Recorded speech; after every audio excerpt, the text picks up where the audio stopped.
What is libertarianism? Well, we might say it's the presumption of liberty in human affairs. That is, sometimes we may need government to act, but you have to demonstrate that. You have to make the case for government action.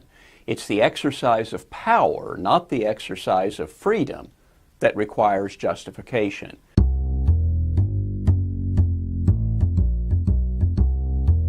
Epistemologically, that makes more sense because you can't possibly enumerate all the things you could do with freedom.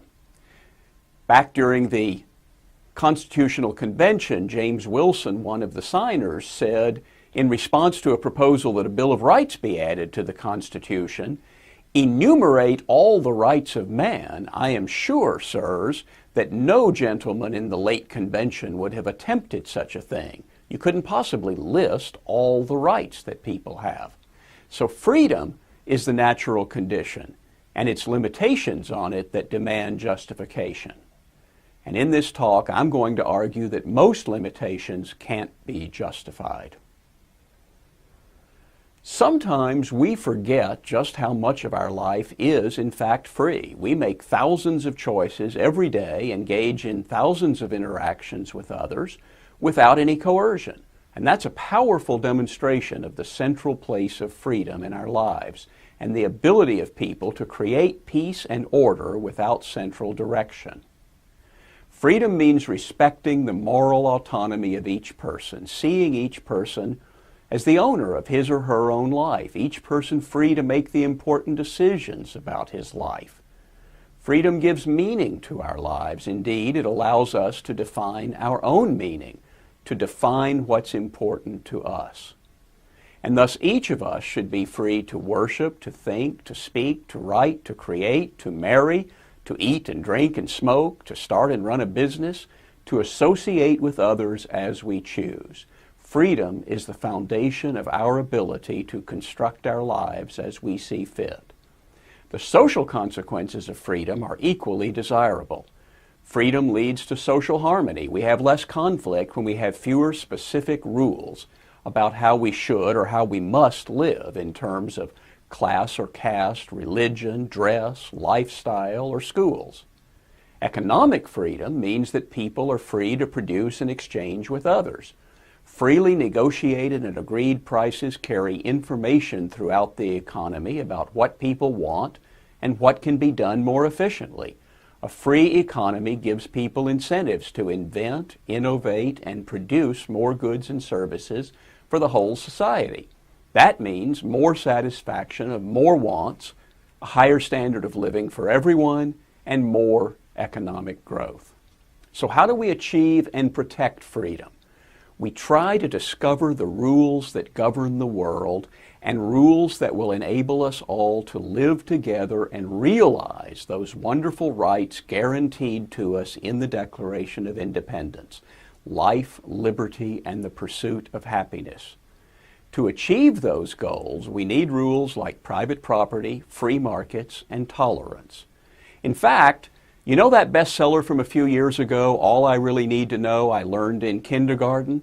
You could say that you learned the essence of libertarianism, which is also the essence of civilization, in kindergarten.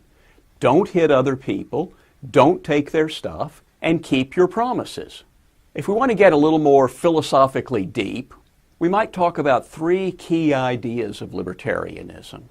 Number one, individual rights, and individual rights that we have as a person, not because they've been given to us by the government. They're guaranteed in the Constitution. They're not given to us by the Constitution. Libertarians of different sorts might say, in some cases, that our rights come from God, in others that they come from human nature. Other libertarians might say that they are derived from an understanding of history and economics.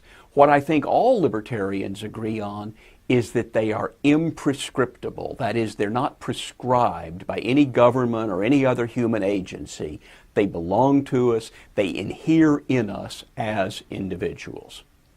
The second key idea is spontaneous order.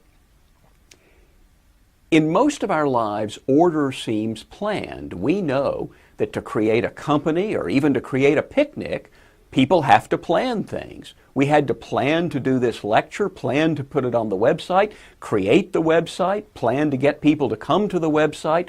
All of those things take planning. And so we think that order requires planning.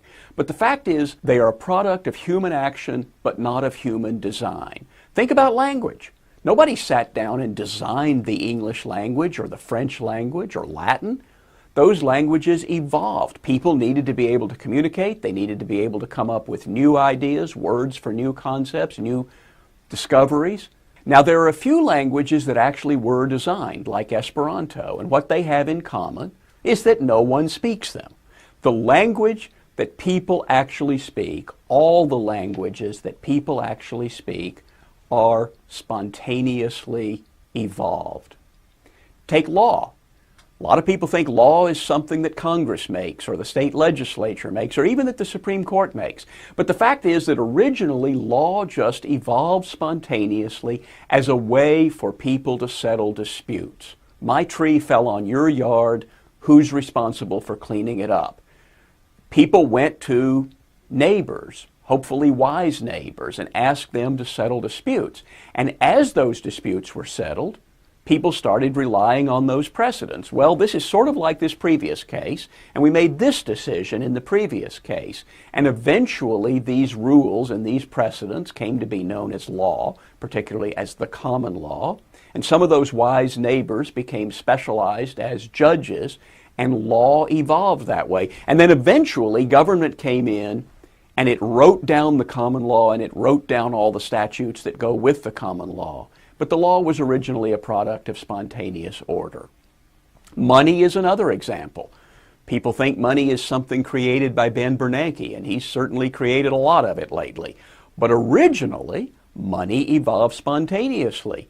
I have fish, you have fruit, I want fruit, but you don't want fish, so now we need something that we can exchange as a medium of exchange instead of engaging in direct barter. And so money evolved, and eventually gold and silver in particular came to be regarded as the best natural monies.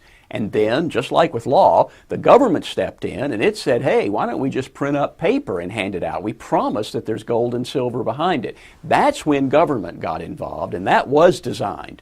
But money itself evolved spontaneously, and especially the economy.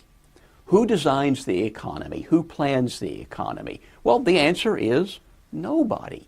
Millions and billions of people every day get up thinking, how can I satisfy my own needs? And the basic way that each of us satisfies our needs is coming up with something that somebody else would value. So I may sell my labor or the product of my farm or an idea that I have or goods that I already own. In all of those ways, I am engaging in trade with other people, and the economy evolves spontaneously and economic growth happens until, again, the government steps in and says, we're going to plan the economy, and that generally doesn't work out so well.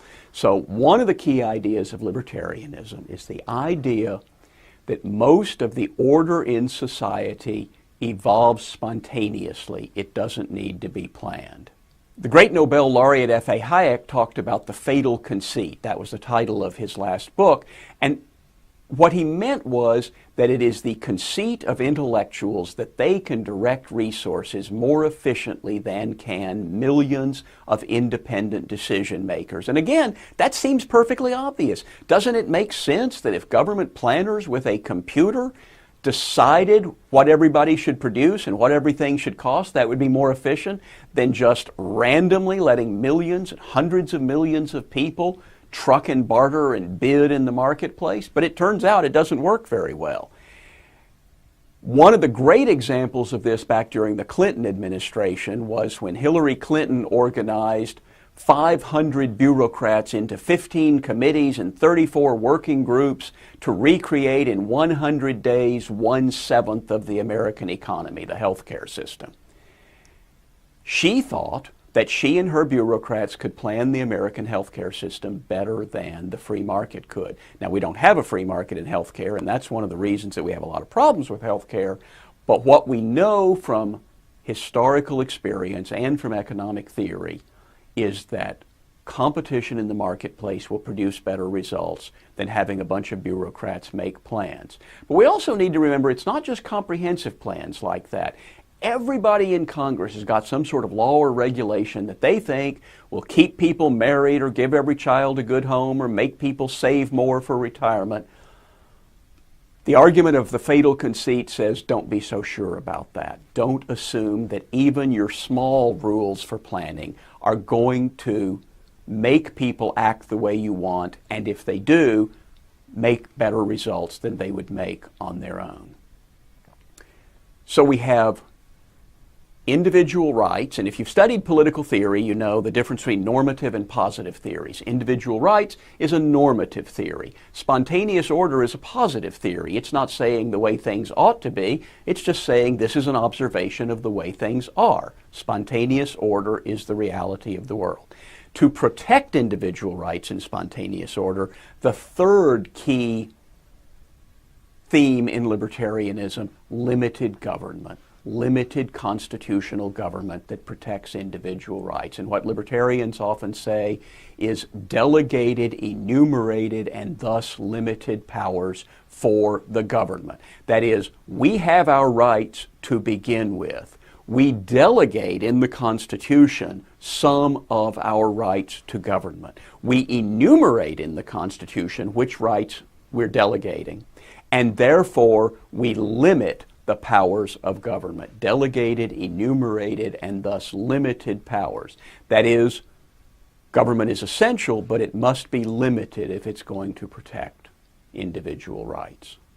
Now, we might sum this up more specifically and say libertarianism is the view that each person has the right to live his life in any way he chooses, so long as he respects the equal rights of others. Libertarians defend each person's right to life, liberty, and property, rights that we have naturally before governments are created. In the libertarian view, all human relationships should be voluntary. The only actions that should be forbidden by law are those that involve the initiation of force against those who have not themselves used force. Actions like murder, rape, robbery, kidnapping, and fraud. And you know, most people habitually believe in and live by this code of ethics. Libertarians believe this code should be applied consistently, and specifically that it should be applied to actions by governments as well as by individuals. Governments should exist to protect rights, to protect us from others who might use force against us. When governments themselves use force against people who have not violated the rights of others, then governments themselves become the rights violators. And thus libertarians condemn such government actions as censorship, the draft, price controls, confiscation of property, regulation of our personal and economic lives. The more complex our society and economy get, the bigger are the problems with government planning. There are three big problems that economists and libertarians can identify with excessive government. First is the totalitarian problem, the problem that such a concentration of power would be an irresistible temptation to abuse. Those with the power make the decisions, probably on the basis of political clout, because it's actually impossible for planners to make right decisions. They don't have the market information they would need to really make the right decisions. Number two is the incentive problem, the lack of inducement for individuals to work hard or work efficiently. And number three, perhaps the least understood, is the calculation problem, the inability of a socialist system without prices or markets to allocate resources according to consumer preferences. In some ways, libertarianism seems to be just the standard framework of modern thought. Individualism, private property, capitalism, equality under the law. And indeed, after centuries of intellectual, political, and sometimes violent struggle, these core libertarian principles have in fact become the basic structure of modern political thought and of modern government. However, three additional points need to be made.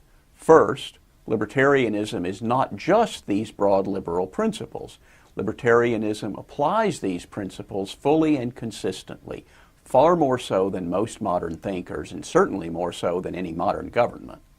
Second, while our society remains generally based on equal rights and capitalism, every day new exceptions to these principles are carved out in Washington and in Albany and Sacramento and Austin, and not to mention in London, Beijing, and other capitals. Each new government directive takes a little bit of our freedom, and we should think carefully before giving up any liberty.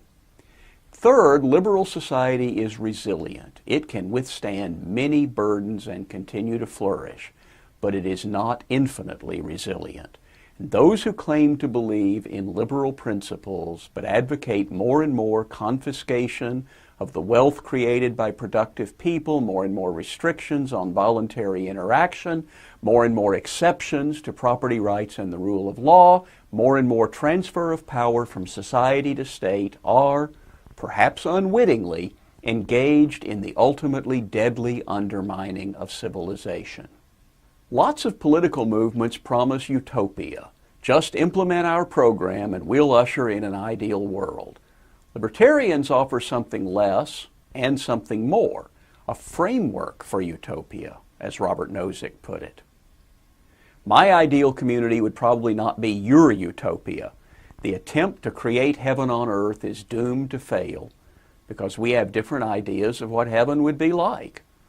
As our society becomes more diverse, the possibility of our agreeing on one plan for the whole nation becomes even more remote. And in any case, we can't possibly anticipate the changes that progress will bring. Utopian plans always involve a static and rigid vision of the ideal community, a vision that can't accommodate a dynamic world. We can no more imagine what civilization will be like a century from now than the people of 1900 could have imagined today's civilization. So what we need is not utopia, but a free society in which people can design their own communities. A libertarian society is a framework for utopia. In such a society, government would respect people's right to make their own choices in accord with the knowledge available to them. As long as each person respects the rights of others, he would be free to live as he chose. His choice might well involve voluntarily agreeing with others to live in a particular kind of community. Individuals could come together to form communities in which they would agree to abide by certain rules, which might forbid or require particular actions. Since people would individually and voluntarily agree to such rules, they would not be giving up their rights, but simply agreeing to the rules of a community that they would be free to leave. Such a framework might offer thousands of versions of utopia, which might appeal to different kinds of people, even socialism. One difference between libertarianism and socialism is that a socialist society can't tolerate groups of people practicing freedom. But a libertarian society can comfortably allow people to choose voluntary socialism. If a group of people, even a very large group, want to purchase land and own it in common, they would be free to do so. The libertarian legal order would require only that no one be coerced into giving up his property. Many people might choose a utopia very similar to today's small-town, suburban, or center city environment, but we would all profit from the opportunity to choose other alternatives and to observe and emulate valuable innovations. In such a society, government would tolerate, as Leonard Read put it, anything that's peaceful. Voluntary communities could make stricter rules, but the legal order of the whole society would punish only violations of the rights of others. Life, liberty, and the pursuit of happiness. Each one of us is the best person to make the important decisions about our own lives. What to think, what to read, what kind of family to create, where to send our children to school, where to invest our retirement savings.